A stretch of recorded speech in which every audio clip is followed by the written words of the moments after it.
Bonjour les amis, ici Lily, License to Kilt et tous mes meilleurs voeux pour l'année 2019 qui commence. J'espère que vous allez m'accompagner cette année aussi comme vous l'avez fait l'année dernière. On progresse tout doucement dans notre voyage dans le monde du patchwork et j'ai de nouveaux projets pour vous aujourd'hui et les jours qui viennent. N'oubliez pas, le plus important c'est la santé et puis si on a la santé, on fait le bonheur. Bon bah, à l'attaque!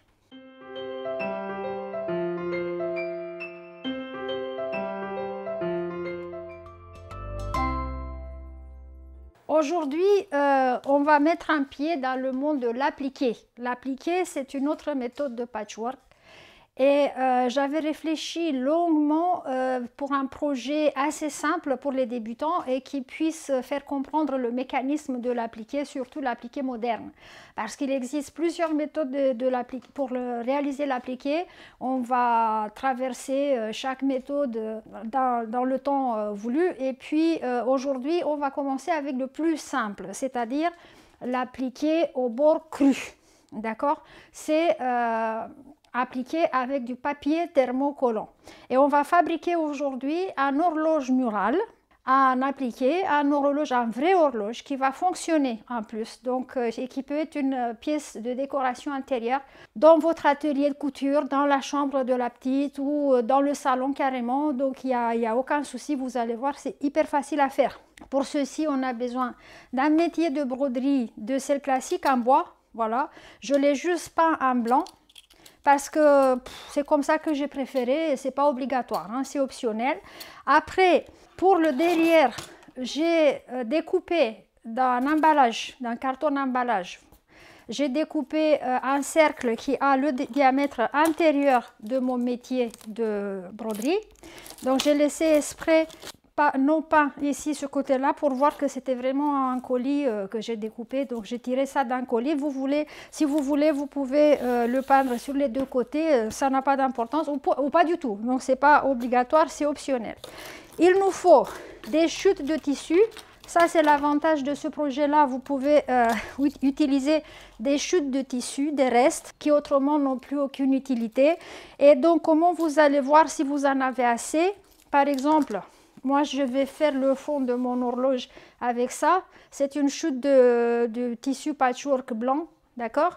Alors, si mon cercle de couture a la place sur ma chute de tissu, c'est que on a assez.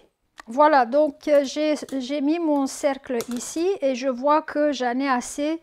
Ça dépasse même. Donc, avec le ciseau, je vais couper grossièrement l'excédent de tissu. Je vais essayer de découper en réalité un carré autour de mon métier de broderie. Et je ne fais absolument pas attention comment je coupe parce que vous allez voir, ça n'a aucune importance à cette étape-là. Après, bien entendu que dans un horloge, on a quoi? On a les chiffres, il nous faut après monter les aiguilles. Donc, on a un mécanisme que j'ai acheté sur Amazon. Il existe plusieurs modèles, plusieurs dimensions. Je vais vous donner le lien où est-ce que vous allez trouver ça. Et donc pour faire le design de notre horloge, j'ai choisi 3 autres tissus coordonnés. Donc les tissus, tant le fond que les appliqués, ces 3 tissus-là vont nous faire l'appliqué.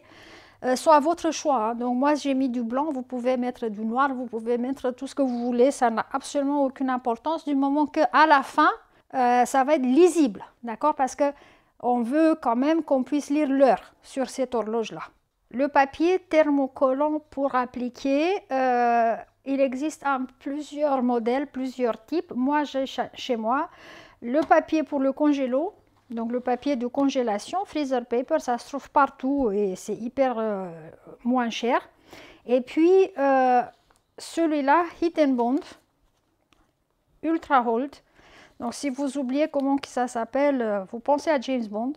Donc Heat and Bond, celui-là il est hyper solide, hein. Une fois collé au tissu, ni Dieu ne peut plus le décoller. Donc c'est tellement stable que mon choix aujourd'hui pour notre horloge murale va se porter sur le Heat and Bond.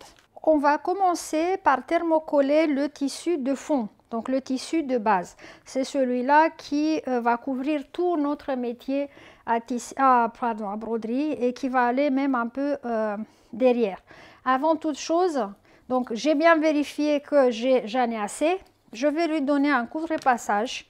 Et tant que je repasse celui-là, je vous préviens d'une chose qui est très très importante dans tout l'appliqué thermocollant sur cette planète, que ce soit papier thermocollant, que ce soit tissu thermocollant, le fer à repasser doit être toujours sec, pas de vapeur. Et on ne va pas faire comme ça sur le tissu, on va aller doucement en posant le fer à repasser doucement partout. Donc là, pour l'instant, je repasse juste mon tissu. Après, je vais découper du Heat and Bond, un coupon de papier assez grand pour couvrir tout mon tissu. Voilà. Il a une largeur satisfaisante, le Heat and Bond. Donc, il se prête pour beaucoup de projets. Et je vais vous le montrer ici, ce côté-là qui est brillant. J'espère que vous allez pouvoir le voir à la caméra. Donc, voilà, il est brillant. C'est celui-là qui va thermocoller. Donc c'est celui-là qu'on va mettre sur notre tissu, sur le dos de notre tissu, sur l'envers, sur la face moche de notre tissu. Ici j'ai un qui est d'une seule couleur, donc on s'en fout, ça va être la même chose. Donc on va le mettre ici et avec le fer à repasser, en commençant au milieu, donc du milieu vers l'extérieur toujours, on va repasser doucement, gentiment notre papier sur le tissu. J'ai fini le repassage du papier sur mon tissu de fond. Normalement, si j'avais à appliquer ce tissu-là sur un autre, j'aurais pelé le papier derrière. Dans ce cas précis, ici, je ne vais pas l'enlever le papier parce que en fait, je l'ai appliqué pour rendre mon fond plus stable. Vous voyez que déjà, il est beaucoup plus solide et beaucoup plus stable qu'au début. Maintenant, on va remettre notre métier de broderie sur le tissu parce qu'il va falloir qu'on maintenant on le découpe, on va lui donner la forme finale. On va découper à peu près 2 cm maximum à côté du bord tout autour. Cette fois avec un ciseau cranteur. D'un côté, le Heat and Bond va empêcher le tissu de se déchirer et de l'autre côté, les crins, les bords en zigzag vont aussi empêcher le tissu de se déchirer. Donc on va commencer quelque part ici et puis on va tout autour. Il ne faut pas que ce soit parfait. Il va ressembler à ça. Une fois découpé tout autour, on va faire un essai pour voir ce que ça donne. Donc il n'est pas parfait, mais ça n'a aucune importance. De toute manière, on va encore ajuster l'extérieur, mais tout à la fin, quand on aura fini complètement notre projet. À cette étape-là, il est comme ça. Les bords ne sont pas réguliers, mais ça, c'est pas bien grave. On va ajuster à la fin, tout à la fin. J'ai sorti mon tissu de son cadre parce que là, il va falloir que je trouve son centre.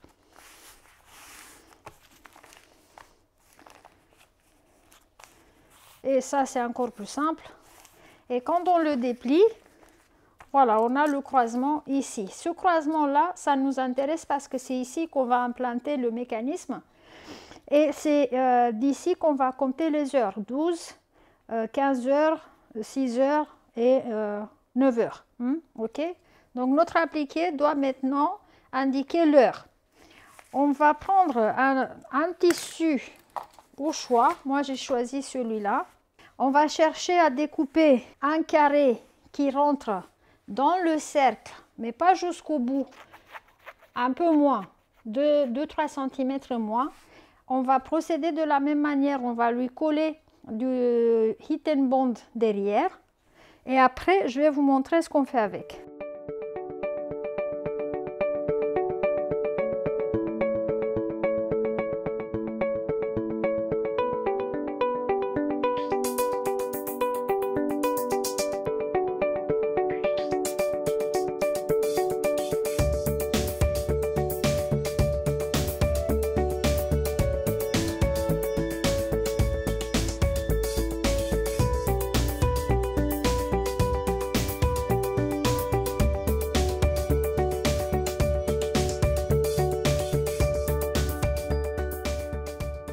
j'ai préparé mon tissu pour le premier appliqué, donc il a le Heat and Bond derrière, et je vais mesurer maintenant. Donc je disais qu'il me faut un cercle, mais un petit peu moins, enfin plus petit que l'autre, et donc comme j'ai les mesures ici, 5 inches et demi, ça serait parfait. On va couper un cercle avec un rayon de 5 inches et demi. On va plier notre tissu en 4 avec le côté papier apparent, parce qu'on va nous faire des marques sur le côté papier. Et puis on va mesurer partout 5 inches et demi comme ça, et après on va couper. Voilà, j'ai tracé le contour de mon cercle. Tous les points là sont à une distance de 5 inches et demi par rapport au milieu du cercle, et je vais couper cette fois avec un ciseau droit, un ciseau normal. J'essaie de suivre le plus possible les marques que je me suis fait, et normalement maintenant on a un cercle. Voilà, on va vérifier. Voilà, parfait. Il va falloir maintenant faire 12 sections dans ce cercle là, sur le côté papier toujours. On va diviser le cercle en 12 segments. Pour mieux vérifier la précision de notre cadran, on sait qu'un cercle à 360 degrés, donc si on divise ça à 12 par 12, ça nous donne 30 degrés pour chaque tranche de notre cadran. Les règles de patchwork ont d'habitude les lignes de 30 degrés. On va se vérifier avec ça. On a des lignes de 30, on a des lignes de 45 et on a des lignes de 60 degrés. Donc dans ce cas-là, il nous faut la ligne de 30. Alors, on va mettre la ligne de 30 ici, sur le diamètre, qu'on sait qu'il est correct. Donc on va aligner les 30 degrés avec ça. Et puis vous voyez que ici, j'y suis presque. J'étais pas très précise, mais c'est l'avantage du friction pen. Ça s'efface, et ben on va tirer correctement. Voilà, donc vous faites ça pour toutes les 12 tranches de notre cadran. En espérant que j'ai bien divisé mon cadran, maintenant on va prendre une autre règle plus petite. On a intérêt à avoir un coin ici. Chaque tranche va devenir une pétale. Une pétale comme ça, qui peut être aiguisée ou qui peut être ronde. Mes lignes sont tracées. Maintenant, je vais découper avec un ciseau plus petit qui est plus maniable, ciseau normal, droit, donc pas ciseau cranteur, sur toutes ces lignes-là, tout autour de mon cadran. Voilà nos 12 heures. Donc ça, c'est le dos papier. Et devant, ça va être comme ça. Il nous faut maintenant, question de design, hein, vous pouvez très bien vous arrêter là, ou moi j'ai envie de faire encore une couche de tissu, mais plus petite et juste en 4. J'ai enfin fini de renforcer et découper toutes mes bouts de tissu. Alors, on va les asseoir et on voit qu'on a une lame qui vise le 12, le 6, le 9 et le 3, donc on est bon. Le bout suivant, c'est juste décoratif. Les deux qui suivent sont juste décoratifs. Voilà comment ça s'enlève, le Heat and Bond. Et vous voyez que le tissu derrière, il est brillant. J'espère que ça se voit à la caméra. Donc il y a de la colle ici, sur ce côté-là. Il nous faut le milieu ici. Et puis, on va tourner pour qu'on a les lames bien placées, 12, 6, 9 et 3. Voilà. Une fois qu'on est content de la position, on va tout de suite mettre un peu le fer à repasser pour fixer notre affaire en place.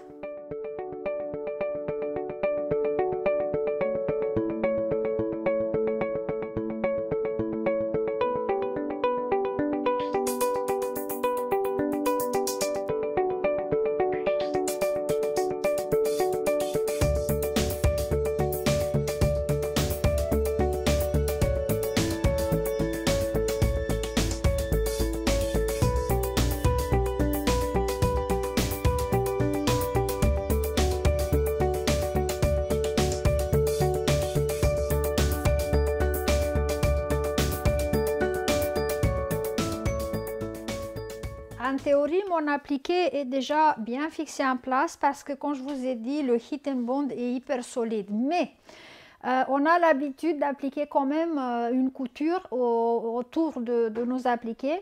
Le plus souvent, on utilise le zigzag et on va utiliser une largeur de pointe de 2,5 et une longueur de 1,2 mm. De toute manière, avant de faire quoi que ce soit, on va faire des essais sur un bout de tissu, pas sur le projet final, pour voir si on est bien content de notre zigzag. Dans cette situation-là et dans des situations pareilles, il nous faut un pied de biche qui soit transparent. Donc remarquez qu'il est transparent parce que comme ça, je peux voir les tissus à travers mon pied. Après, chaque pied a un guide.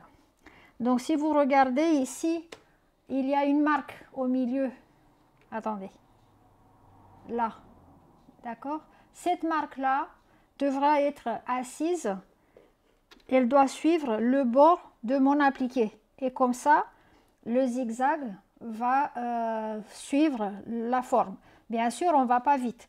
Et bien sûr, on s'arrête chaque fois qu'on a besoin pour bouger le tissu, le tourner pour que l'appliqué se fait correctement. La première forme, elle est toute simple. Donc, j'ai choisi les formes aujourd'hui exprès pour vous montrer du plus simple au plus compliqué, et il existe encore beaucoup plus compliqué que ça. Mais pour les débutants, on ne va pas commencer à faire des, je ne sais pas quelle œuvre d'art du premier coup. Donc ça, on a juste une ligne droite à suivre du début jusqu'à la fin.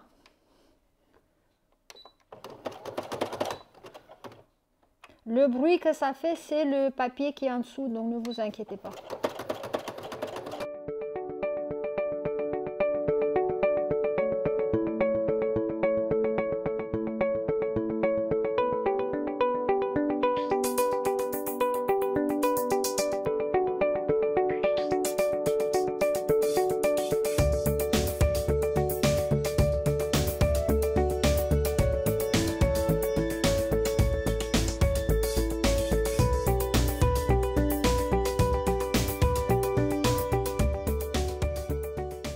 Voilà le premier appliqué. Et je veux préciser pour ceux qui se demandent, il existe plusieurs pointes de couture qu'on peut utiliser dans l'appliqué. Il est clair que je ne peux pas montrer tout d'un coup. Donc aujourd'hui, on va faire du zigzag. Un autre jour, on va faire peut-être un autre point de couture. Donc l'univers, c'est grand et il est encore inexploré. Donc on va passer par toutes les étapes doucement. J'ai positionné mon pied de biche pareil avec la marque du milieu au bord de mon tissu blanc, c'est mon deuxième appliqué. Par contre ici on a une variation, on n'a plus une ligne droite, par moment on a une encoche. Alors la méthode, quand on arrive ici on s'arrête et on pivote. Quand on arrive ici on s'arrête et on pivote donc avec l'aiguille en bas on pivote le tissu sous le pied de biche. Et pareil dans tous les coins droits. Donc, on va commencer et vous allez voir comment ça se passe.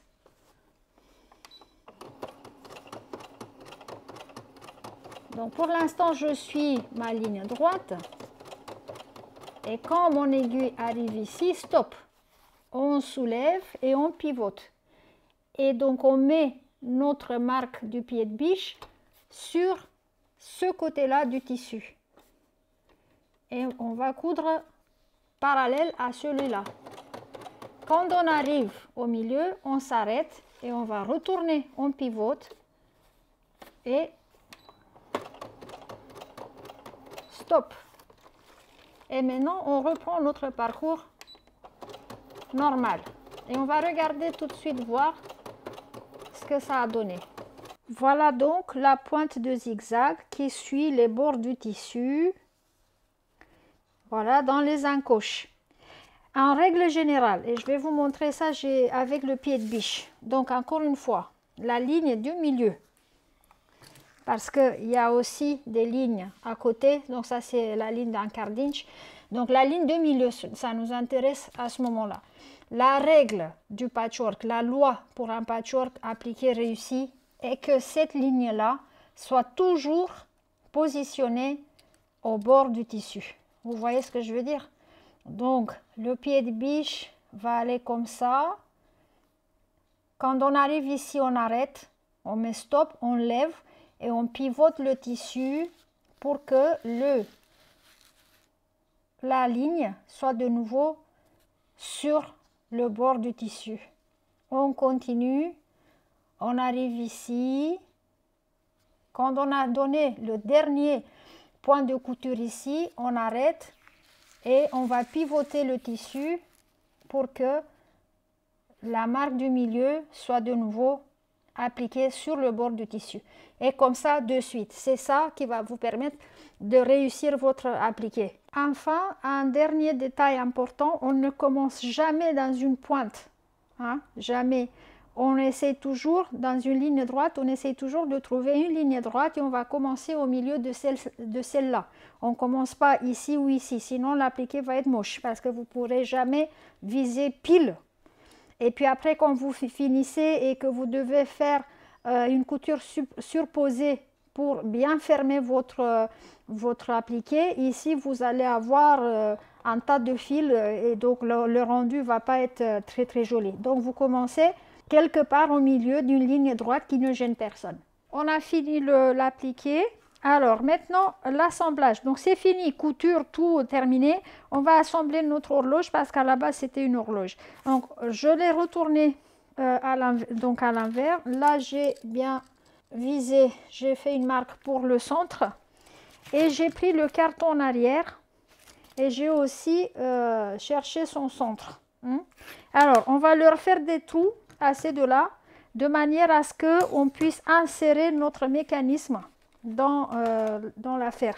Donc en ce qui concerne le tissu, c'est très simple, on va de nouveau le plier. C'est un petit peu plus difficile mais c'est pas impossible et on va faire avec le ciseau un tout petit trou ici et on va le plier dans l'autre sens aussi et on va faire un tout petit trou aussi, juste une entaille, voilà, pour pouvoir percer et insérer le mécanisme de l'horloge ici.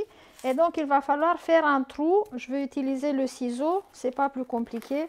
Voilà, c'est fait. Bon, maintenant on va mettre le tissu dans le cadre. On commence avec ça et on essaie d'avoir le 12, donc une pointe au niveau de la croche en haut.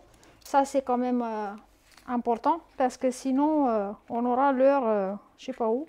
Il a l'air de ça. Maintenant on va le retourner et donc on va couper ce qu'on a, l'excédent de tissu,